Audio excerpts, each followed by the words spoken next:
எனக்கு பேர் இது 26 ஈவினிங் கிளாஸு சேபர் ஏபிகே ஒரு சிம்பிள் டெக்னிக் வாட்ச் கரெக்ட்.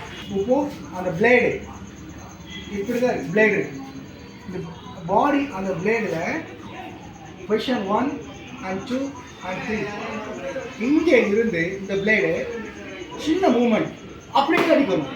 இங்கேருந்து இப்படி தான் அடிக்கணும். இப்படிலாம் போனோம்னா டைம் நிறைய கிடைக்கும். வாட்ச் கரெக்ட் பத்தாம் பேருக்கு அப்படின்னு இப்போ பாடி பாருங்கள். இந்த புறம் என்னோடய ரைட் ஹேண்ட் சைடு முக்கால்வாசி தெரியுது. இந்த புறம் லெஃப்ட் ஹேண்ட் சைடில் வந்து 25% தெரியுது. அப்போ நம்ம என்ன பண்ணுறோம் அப்படின்னா, ஸோ இந்த பக்கம் பாடி நிறையா கார்டு நிறைய தெரியும் கம்மிக்கு.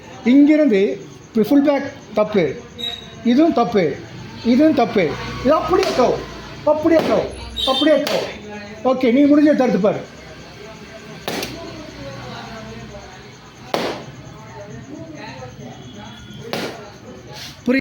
பாஸ் பண்ணிக்க. Okay, Pollachi team and Mettupalayam team, அந்த Coimbatore team, Kannamangalam boys team, Tiruvannamalai team and Murali, Mani, Anbu sir, அமிஸ், Kannamangalam boys கேட்டிங்களா? புரியுதா? அவன் பாடியில் எப்படி நிற்கிறானோ அங்கேருந்து அந்த பிளேடு அப்படியே போகணும். நம்ம ஃபுல் பேக் ஆர்ம் பேக் பண்ணால் அவன் அட்டாக் பண்ணிடுவான். அங்கேருந்து பிளேடு அப்படியே போகணும். ஓகேவா? All the best. தேங்க்யூ.